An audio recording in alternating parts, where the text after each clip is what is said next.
Sausaw mo ng ganyan.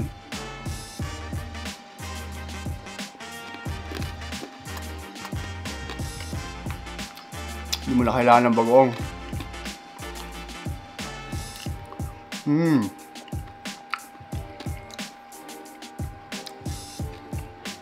Pechay.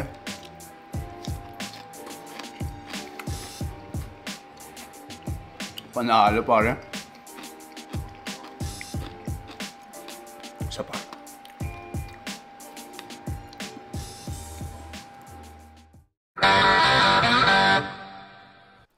Guys, welcome back to another episode of Mindset Vibe. Medyo matagal na tayo hindi nakakaluto kaya today magluluto tayo. Kakauwi lang namin actually galing Ottawa. Nag-spend kami ng weekend sa Ottawa. Binisita namin yung pinsan ko doon.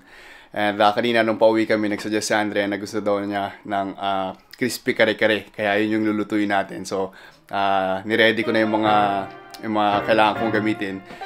Lulutuin na lang natin. Mabilis lang to. So, tara, samahan niyo ako. Magluto tayo ng crispy kare-kare. Let's go. So, igigisa muna natin. Magigisa muna tayo ng onion and garlic para medyo mabango yung sauce natin. Lalagyan natin siya ng peanut butter. Tapos halo natin ng konting chicken broth. Yun yung consistency mamaya para hindi siya ganun kalapot. Lalagyan natin ng chicken broth. Nagpapakulo na rin ako ng tubig dito and dito tayo piprito ng karne mamaya para sa crispy kare-kare natin. Meron akong belly dito. So, ito double fry na lang natin kasi naluto na to. Frozen belly. So, mas magiging crispy siya mamaya pag diluto natin. Yeah, medyo mainit na yung oil. Lagyan natin yung onion.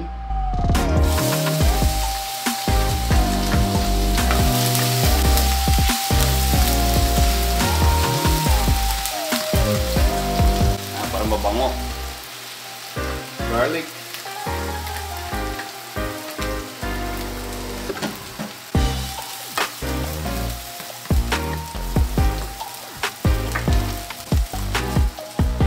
Natin ng konti.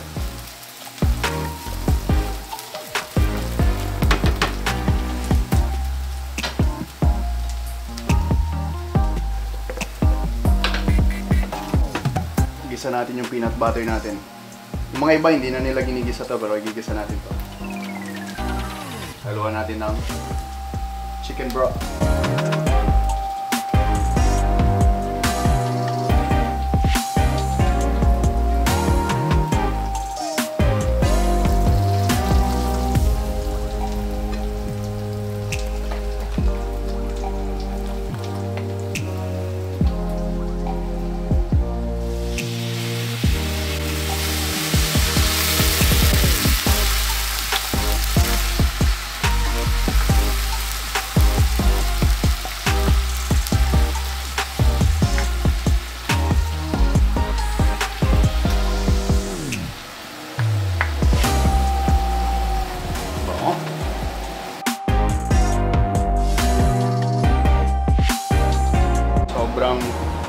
Sobrang thick nung peanut butter natin kaya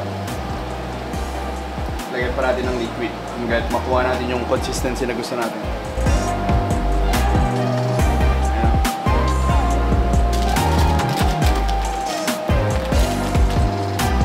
Lagyan natin ng konting magic sarap. Pampasarap. Ayan. Pepper.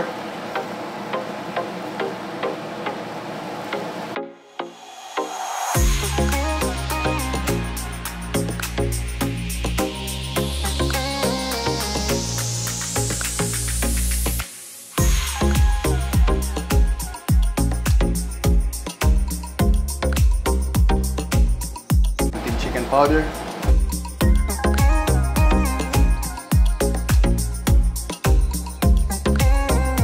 Lagay lang natin sa low. Dadagdagan din natin ng konting sugar.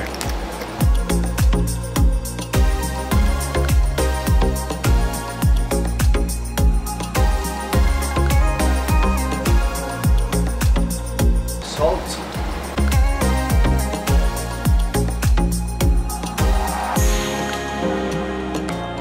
Ng konting anghang, cayenne pepper.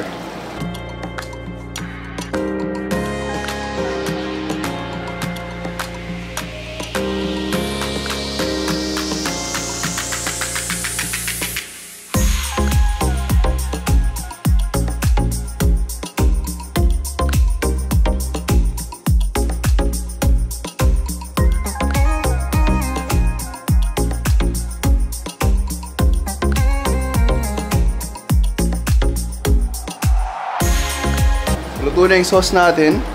Napakasimple, di ba? Ito, meron akong pinapaboil. Alagay na natin yung gulay natin dito. Natin yung talong.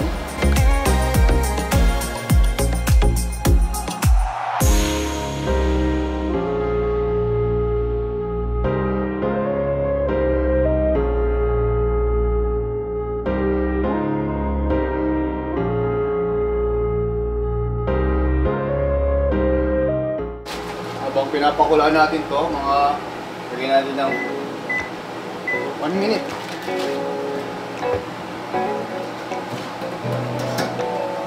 Yung double fry natin yung crispy belly natin sa fryer.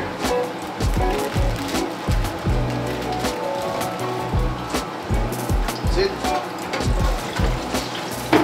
Takpan mo kasi puputok yan.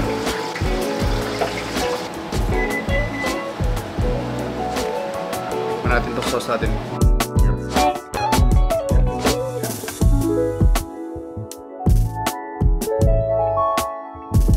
Hindi mo na kailangan ng bagoong dito. Panalo.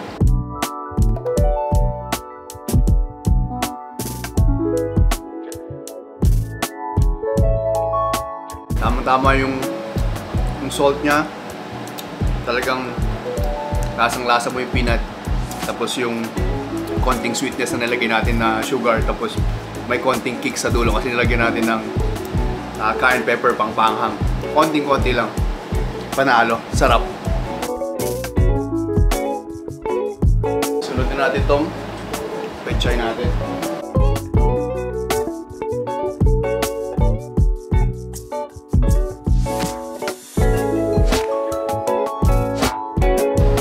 Lagyan ko lang ng salt yan. Wala na ako ibang nilagay. Tubig sa salt, that's it. So, wag na natin i-overcook to. Luto na rin to. Please lang para medyo crunchy yung gulay natin. And that's it.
Yeah, that's it. Kung inaantay nyo, tignan na natin to.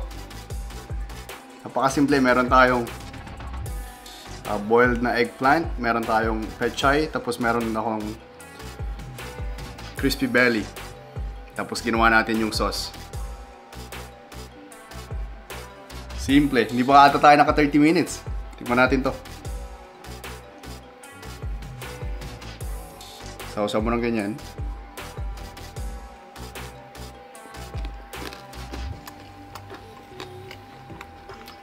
Hindi mo na kailangan ng bagoong.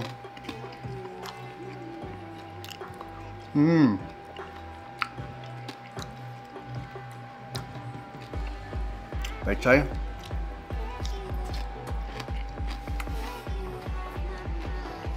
Panalo pare. Isa pa.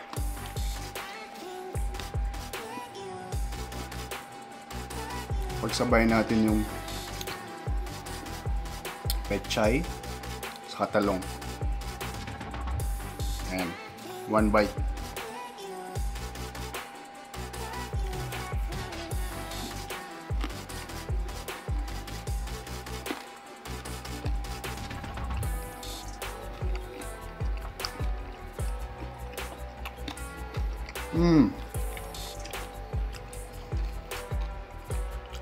Katamtama lang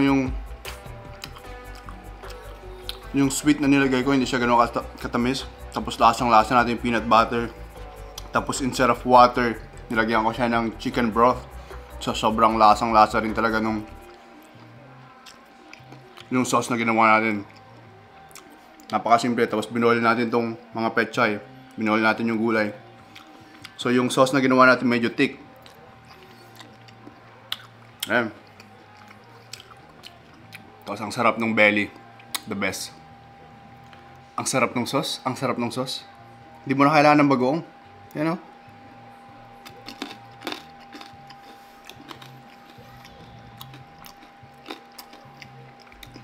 Panalo pare. Kare-kare. So yeah, that's it. Kita-kita tayo sa next episode ng Mindset Vibe, right? Peace!